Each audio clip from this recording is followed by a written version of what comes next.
안녕하십니까, 부신농원입니다. 오늘은 단감을 심는 방법, 그리고 단감을 심으면 좋은 기후, 그리고 단감 심기에 좋은 땅 조건 등에 대해서 설명을 해 드리도록 하겠습니다. 먼저 단감은 어떤 곳에 심는가 알려드리겠습니다. 단감을 심기에 좋은 지역입니다. 여기 그림 5를 보시면은 우리나라 최저 극기온 분포도 그리고 과종별 동계 한계 온도입니다. 제일 안전한 곳은 영하 10도에서 15도 가는 지역이 제일 안전합니다. 그런데 이제 점차 기후가 온난화되면서 이거는 과거의 자료고, 현재 자료로 보면 과거에 영하 15도에서 20도 지역이 요즘으로 보면 영하 12도에서 한 17도 지역으로 한 평균 한 2도에서 3도 정도 상승한 결과를 가지고 오고 있습니다. 그래서 보면 단감을 심을 수 있는 것은 바닷가 쪽을 중심으로 해서 내륙 쪽은 영천 정도가 가능하고, 그리고 바닷가 쪽으로 오른쪽으로 쭉 올라가면서 이쪽까지 가능합니다. 그래서 약간 경기도 지방이라고 해도 바닷가 쪽으로는 가능하고, 그리고 영천 지방, 그리고 가능한 곳은 도심 지역의 울타리가 있는 마당 안에는 제법 추운 곳까지도 가능합니다. 그래서 단감을 안전하게 심을 수 있는 곳은 마이너스 15도 지역, 15도 이하로 내려가는 지역이 안전하고, 그리고 바닷가 쪽, 그리고 도심 지역에 가능하다는 것을 알려드립니다. 그리고 단감을 심으면 좋은 기후는 어떤 기후냐 하면, 단감은 물이 조금 있어도 괜찮습니다. 그래서 나무 중에서 우리 밭은 배수가 조금 덜 된다, 완전히 안 되는 곳은 안 됩니다. 조금 덜 된다 하는 곳에도 단감은 가능합니다. 그리고 단감 같은 경우에도 관수 시설을 하면 좋습니다. 그래서 과일이 굵어질 때 제일 중요한 것은 수분 공급이기 때문에 가능하면 관수 시설을 하는 것이 좋습니다. 단감을 심으려면 식재전에 밭 준비를 어떻게 할까 궁금해 하시는 분들이 많이 있습니다. 단감을 식재하기 전에는 먼저 토양 검정을 합니다. 첫 번째, 토양 검정을 해서 내 땅이 산성인지 알칼리성인지를 검사를 합니다. 그래서 이것은 어디서 하느냐? 기술센터에서 합니다. 기술센터에 가서 내 땅이 어떠냐 하는 것을 검증해 본 후에 그에 맞는 석회를 넣고 그에 맞는 퇴비를, 유기물을 넣는 것이 좋습니다. 그리고 단감을 식재하기 위해서 식재 거리는 어떻게 되느냐?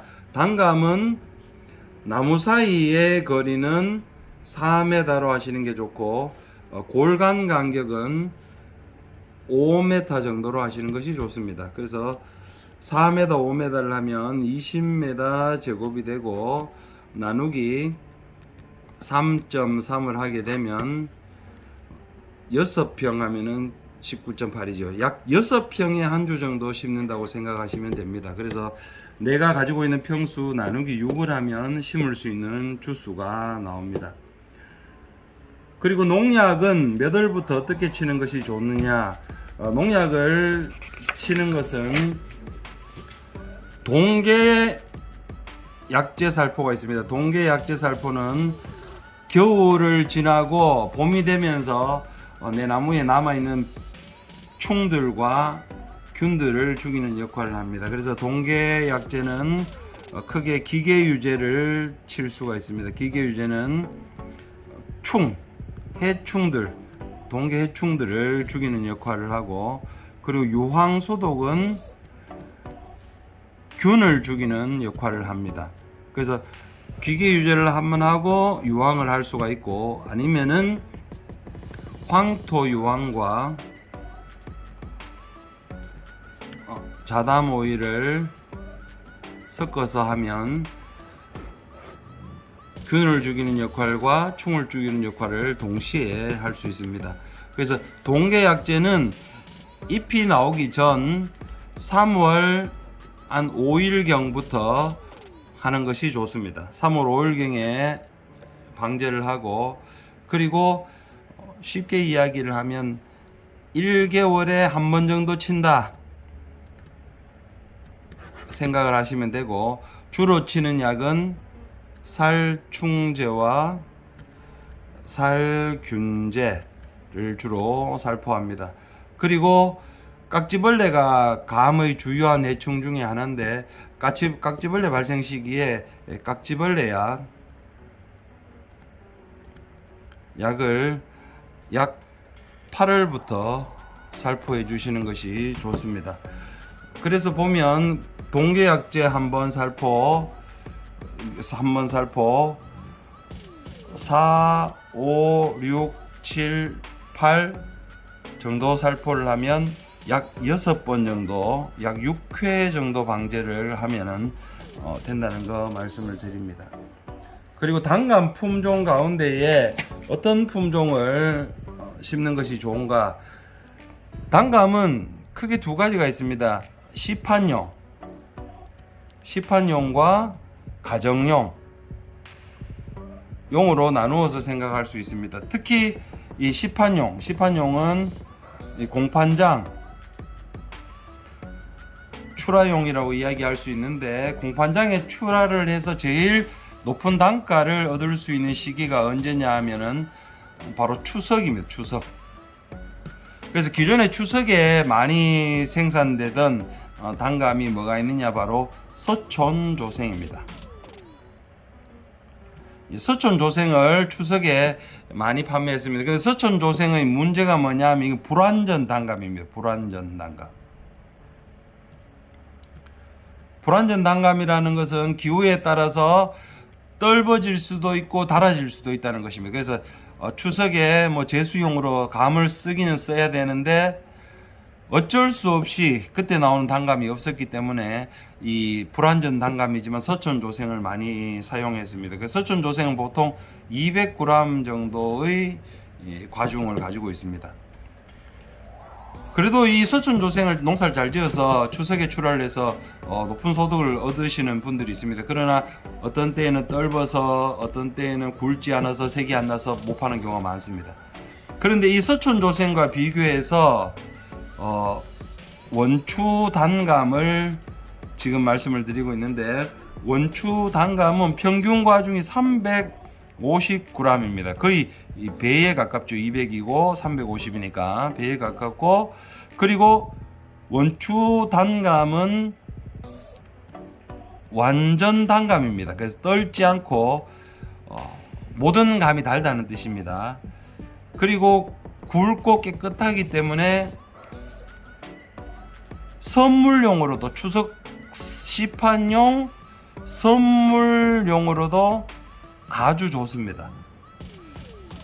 요 원추 단감과 비교할 수 있는 단감으로 태추 단감이 있는데, 태추 단감은 생리 장애가 있습니다. 그래서 완전히 익어지게 되면 윤문이라는, 여기에 금이 간 것처럼, 실금이 갖는 것처럼 이렇게 윤문이 많이 생깁니다. 그에 반해서 원추 단감은 꼭지 들림이나 윤문이 적습니다. 그리고 아까 말씀드렸던 대로 원추 단감은 과피가 굉장히 아름답고 깨끗한 이런 형태이기 때문에 선물을 했을 때 이게 선물이구나, 상품이구나 인식을 할 수 있습니다. 그에 반해서 태추 단감 같은 경우에는 윤문이 많이 생기기 때문에 원래 생리적으로 그런 특성이 있다고 할지라도 선물용으로 보냈을 때 조금 상품이 아니고 비품이구나 하는 그런 생각을 줄 수 있습니다. 그래서 부신농원에서는 아까 먼저 보여드린 것처럼 부신농원에서는 추석 선물용 단감으로, 수익용 단감으로 원추 단감을 추천하는 이유는 바로 여기에 있습니다. 과중이 350g으로 매우 크고, 그리고 떫지 않은 완전 단감, 그리고 생리장애가 태추에 비해서 월등하게 적습니다. 그리고 당도도 15.1브릭스로 굉장히 달콤하고, 그리고 가정용으로 만약에 한 주를 심는다, 가정용 한 주, 두 주를 심는다면 태추를 심는 것도 괜찮습니다. 윤문이 생겨도 그냥 먹는 데는 상관이 없지 않습니까? 그런데 내가 공판장에 판매를 하고 선물용으로 한다 치면 깨끗한 상품이 되어야 되기 때문에 원추 단감을 추천합니다. 밤은 밤과 함께 약을 제일 적게 치는 그런 과수 가운데 하나입니다. 밤은 뭐 살림수로도 될 수 있겠지만 감나무는 주로 밭에서 심어서 쉽게 농사를 짓고 그리고 소득을 올릴 수 있는 품종 가운데 하나입니다. 기존의 조생종 단감 가운데는 태추 단감이 가장 인기가 좋았습니다. 태추 단감도 처음 시장에 적응되는 데는 많은 어려움이 있었습니다. 태추 단감은 특히 생리장애가 심해서 윤문이라 그래서 여기에 생리적으로 다 익으면 과피가 거칠어지고 검은 줄무늬 같은 것이 많이 생깁니다. 그래서 초기에 시장에 출하를 하면 비품으로 취급되기가 쉬웠고 시장 형성이 힘들었습니다. 그러나 시간이 점점 가면서 맛있는 단감을 찾는 분들이 많아졌고 태추 단감은 단감 가운데서 가장 인기가 좋은 대단감이라고 그렇게 일컬어지는 단감이 되었습니다. 그래서 우리나라 농촌진흥청에서 신추와 태추를 교배하여서 그래서 엄마 아빠가 신추 단감과 태추 단감이 됩니다. 그래서 신추, 태추를 교배하여서 그 장점만을 뽑아서 만든 단감 가운데 하나가 이 원추 단감입니다. 보시는 것처럼 이 원추 단감은 굉장히 모양이 아름답고 그리고 과일이 굉장히 큽니다. 과중을 한번 재보면 과중이 407g 정도 됩니다. 그래서 평균 과중이 350g인데 407g이라면 굉장히 큰 단감입니다. 그래서 굵은 것들은 500g 가까이도 나오는데 너무 많이 굵다고 좋은 것은 아니고 400g 정도 되면은 굉장히 우수한 상품성을 가진다고 이야기할 수 있습니다. 원추 단감은 수확기가 언제냐 하면 조금 일찍 남부지방 빨리 수확할 수 있는 곳에서는 9월 15일경부터 수확이 가능합니다. 그래서 9월 15일이라고 하면 기존의 단감 가운데에 서촌 단감과 그리고 상서 조생 단감이 수확할 수 있는 그런 시기가 되어집니다. 그런데 서촌 단감과 상서 단감은 이 원추 단감과 비교할 수 없을 정도로 작습니다. 그리고 서촌 단감은 떫은 맛이 많이 나는 경우가 있어요. 그런데 이 원추 단감은 보시는 것처럼 굉장히 굵고 그리고 생리장애도 적고 완전히 없는 것은 아닙니다. 생리장애가 적고 그리고 농사짓기가 굉장히 수월합니다. 약을 적게는 4번 많이는 6번 정도 치면 깨끗한 상품이 나온다고 할 정도로 농사짓기가 수월한 품종입니다. 그래서 지자체별로 이것을 전략 상품으로 육성하여서 보조 사업을 진행하고 있는 곳들도 많이 있습니다. 한번 깎아 보도록 하겠습니다.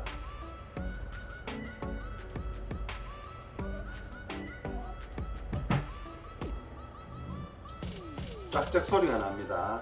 아삭아삭하다는 뜻이죠.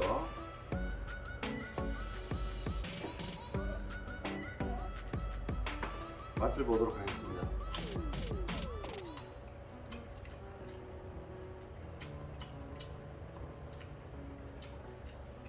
아주 맛이 좋습니다. 태추 단감과 비교할 수 있을 텐데 태추 단감과 비교하면